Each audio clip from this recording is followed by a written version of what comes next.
کسی بھی انسان کے اندر پائی جانے والی دو صفات اللہ کو سخت ناپسند ہے. ایک ہے اس کا مختال ہونا، دوسرے فخور ہونا. مختال کا لفظ خیل سے ہے. خیل گھوڑے کو کہتے ہیں.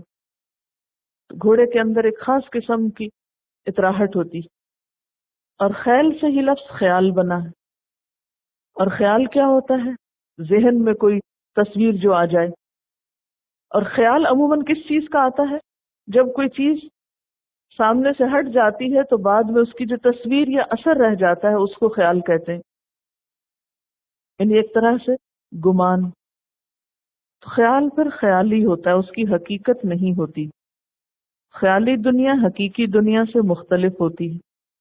تو تکبر کرنے والے کو مختال اس لیے کہا گیا کہ اس کے تکبر کی حقیقت کچھ نہیں، یہ بس اس کا اپنا خیال ہے، اس کی اپنی سوچ ہے کہ وہ بڑی چیز ہے، حالانکہ وہ کوئی بڑی چیز نہیں. تو گویا تکبر کا تعلق انسان کے خیالات سے ہوتا ہے، انسان کی سوچ سے ہوتا ہے. آپ اپنے بارے میں جیسا سوچیں، اپنے آپ کو جس رنگ میں چاہیں دیکھیں، یہ آپ کا اپنا خیال ہے. اور ہو سکتا ہے کہ حقیقت اس کے بالکل برعکس اور آپ دھوکے میں ہوں. آپ اپنے آپ کو بڑی شے سمجھتے ہو اور اللہ کی نگاہ میں آپ کی حیثیت مچھر کے پر برابر بھی نہ ہو. کیونکہ بسا اوقات ہم لوگوں کو صرف ظاہری شکل و صورت، ان کی ظاہری شخصیت اور پرسنالٹی میں پرکھتے ہیں. لیکن متکبر شخص جو قیامت کے دن چیونٹیوں کی شکل میں اٹھے گا، وہ شخص جس کے اندر رائی کے دانے برابر تکبر ہے، وہ جنت میں نہیں جا سکے گا. تو ایسا شخص پھر اللہ کی نگاہ میں حیثیت کیا رکھتا ہے؟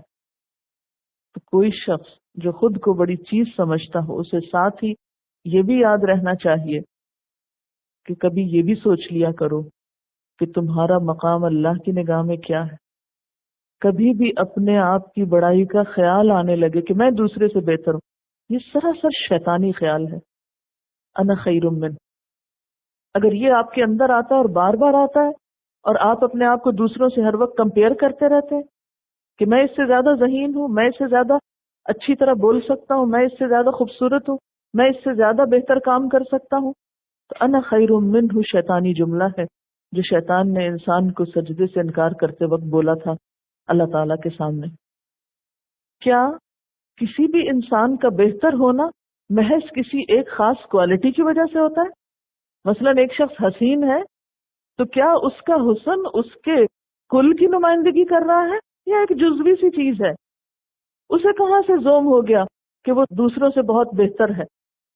وہ تو ایک نعمت ہے جو اس کو ملی ہے.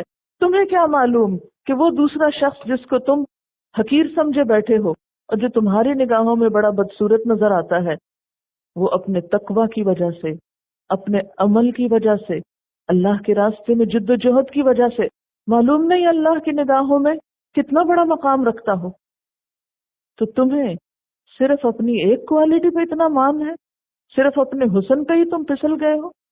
اسی طرح باقی چیزوں کو بھی آپ لے لیجئے کہ مثلاً کوئی شخص اپنے مال کی وجہ سے بڑے تخیل میں رہتا ہے اور بڑے خیالات میں کہ میں بڑی چیز ہوں، اور وہ کسی بھی دوسرے شخص کو جس کے پاس مال نہیں حقیر ہی سمجھتا رہتا ہے، جو کہ عام طور پہ رویوں میں دیکھنے میں آتا ہے کہ مالدار لوگ جب غریب لوگوں سے بات کرتے ہیں تو کس انداز میں کرتے ہیں، ان کو کچھ دیتے ہیں تو کس انداز سے دیتے ہیں.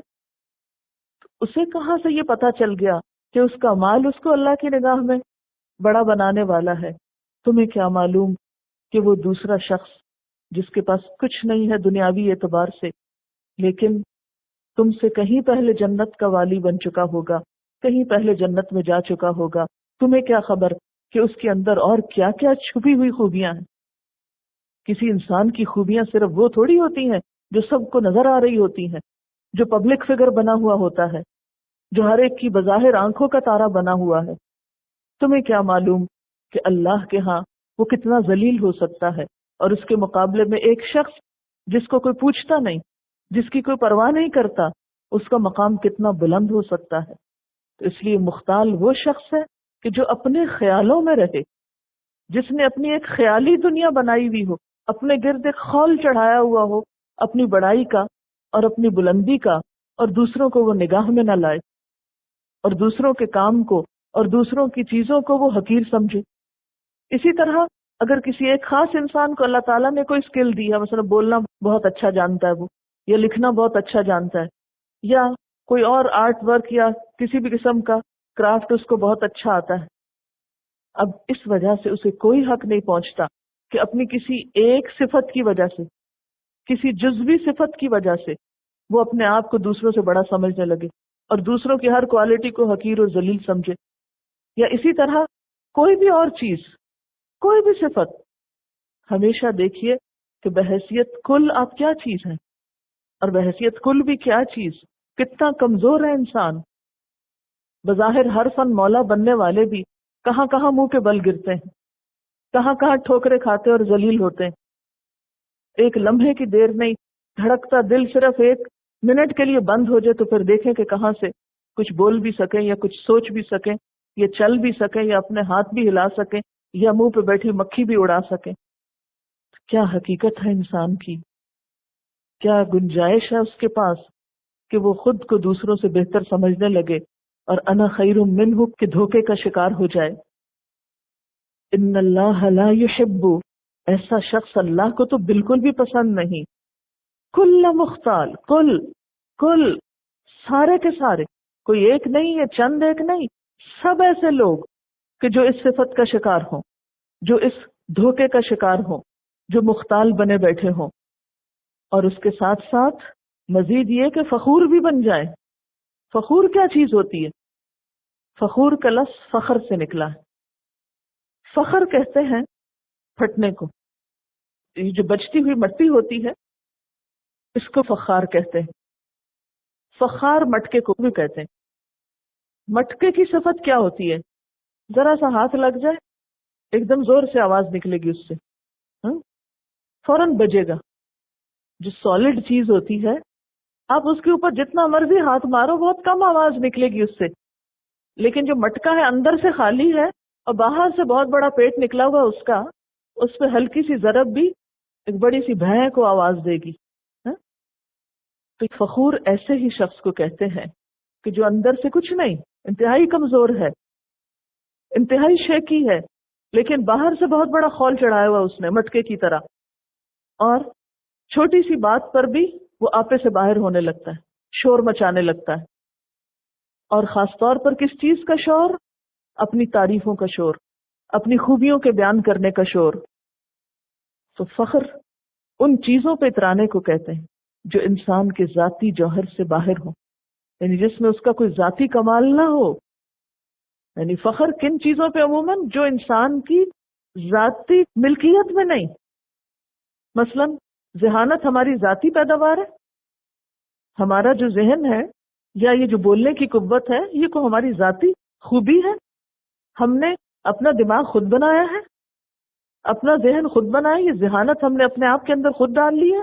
نہیں، یہ تو اللہ کی دی ہوئی امانت ہے جو اس نے ہمارے اندر دوسروں سے مختلف رکھ دی، جس پہ ہم بڑے مان کر کے بیٹھے ہوئے. حسن ہمارا ذاتی کمال ہے، ہم نے اپنے آپ کو خود بنایا تھا، اپنی آنکھوں کا رنگ خود سلیکٹ کیا تھا، اپنی شکل و صورت خود ڈیزائن کی تھی؟ نہیں، جو کچھ بھی ملا ہے اس نے دیا ہے، وہاں سے آیا ہے. جب اپنا ہے بھی نہیں، ذاتی کمال بھی کچھ نہیں، اپنی ملکیت بھی نہیں، پھر فخر کس بات کا؟ پھر کس بات پہ بج رہے ہیں؟ پھر کس بات پہ شور ہے؟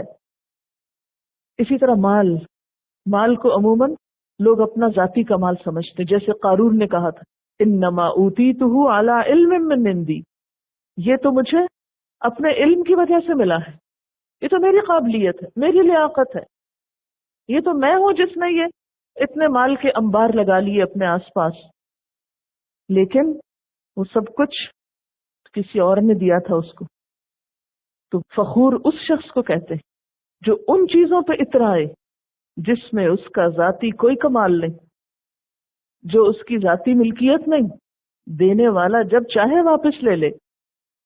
اور پھر فخور میں یہ صفت بھی آتی ہے کہ انسان اس کمال کی وجہ سے شور مچاتا رہے، بجتا رہے، اس کا اظہار کرتا رہے، اپنے منہ میاں مٹھو بنا رہے.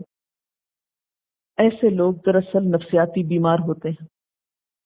ان کے اندر تکبر کوٹ کوٹ کے بھرا ہوا ہوتا ہے، جس کے اظہار کے لیے وہ کوئی موقع خالی نہیں جانے دیتے، ہر وقت کہیں نہ کہیں سے اپنی کوئی خوبی بڑائی نکال کے دوسروں کے سامنے لاتے رہیں گے اور اس کو منوانے کی کوشش کریں گے۔ تو یاد رکھیے، یہ کوششیں شاید دنیا میں تو کچھ فائدہ دے جائیں، لیکن اللہ کے ہاں انسان کو انتہائی ذلیل کر دیتی ہیں۔ ایسے لوگوں کو اللہ تعالیٰ قطعاً پسند نہیں کرتا۔ ان اللہ لا يحب کل مختال فخور، ایسا شخص جو خوش فہمی میں مبتلا ہے، خام خیالی میں مبتلا ہے، اور نہ صرف یہ کہ خیالات کے دھوکے کا شکار ہے، فریب کا شکار ہے، بلکہ اس فریب کا اظہار بھی کرتا رہتا ہے، اس دھوکے میں پھر وہ آ کر اسے منوانے کی کوشش بھی کرتا ہے۔ کیونکہ عموماً ہوتا کیا ہے کہ انسان جو کچھ بولتا ہے وہ اس کی سوچ کی پیداوار ہوتا ہے۔ جب سوچ میں تکبر بھرا ہوا ہے تو بول میں تو لازماً ٹپکے گا، اور نکلنا کہاں سے اس نے؟ دماغ کا اپنے اوپر سے تو کوئی راستہ نہیں نا، اس نے منہ کے راستے ہی نکلنا ہے۔ تو جو وہ سوچتا ہے وہی بولتا ہے۔ تو خود پسند متکبر لوگوں کی گفتگو میں بھی تکبر پایا جاتا ہے، ان کی گفتگو کے اندر بھی ایسے ہی رویے پائے جاتے ہیں۔ رسول اللہ صلی اللہ علیہ وسلم نے فرمایا، کیا میں تم کو اہل جنت کے بارے میں بتا دوں کہ جنت میں جانے والے کون ہیں؟ ہر وہ ضعیف اور کمزور شخص، ہر وہ ضعیف اور کمزور جو کسی بھی اعتبار سے کمزور ہے، جس کو لوگ حقیر اور ضعیف سمجھیں، لیکن اگر وہ اللہ کی قسم کھا لے تو اللہ تعالیٰ اس کی قسم کو سچا کر دے۔ پھر فرمایا، کیا میں تم کو وہ لوگ بتا دوں جو دوزخی ہیں، دنیا میں ہی دیکھنا چاہتے ہو؟ ہر وہ شخص جو جھوٹی اور لغو بات پہ سخت جھگڑا کرے، درست مزاج، مال جمع کرنے والا اور متکبر ہو۔ رسول اللہ صلی اللہ علیہ وسلم نے فرمایا، جس شخص کے دل میں رائی کے دانے برابر بھی تکبر ہوگا وہ جنت میں نہ جائے گا۔ ایک شخص نے عرض کیا، ہر شخص اس بات کو پسند کرتا ہے کہ اس کا لباس اچھا ہو، اس کا جوتا اچھا ہو، تو کیا یہ بھی تکبر میں داخل ہے؟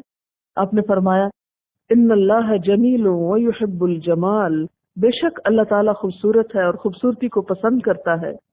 اور تکبر کہتے ہیں بطر الحق وغمط الناس، حق بات سامنے آئے کہ میں نہیں مانتا، میں نہ مانوں، میں کسی کی نہیں سنتا، اور غمط الناس انسانوں کو حقیر سمجھے۔ یعنی اسے جب نعمت ملے، مثلا اپنا لباس اچھا ہے تو جس کا لباس اچھا نہیں اس سے بات ہی نہ کرنا چاہے۔ ہم میں سے ہر شخص خود کو دیکھے کہ کیا ہم لوگوں کو ان کے لباس سے تو نہیں پہچانتے؟ کیا ہم ان کے صرف ظاہری شکل و صورت سے ہی تو نہیں ان کو پہچاننے لگتے؟ ہم لوگوں کے بارے میں کہاں سے جج کرتے ہیں؟ ہماری ججمنٹ کا طریقہ کیا ہے؟ کہاں سے کیا دیکھتے ہیں؟ تمہیں کیا معلوم اللہ نے کیا کسی کی ڈگری دیکھ کر اسے جنت میں بھیجنا ہے؟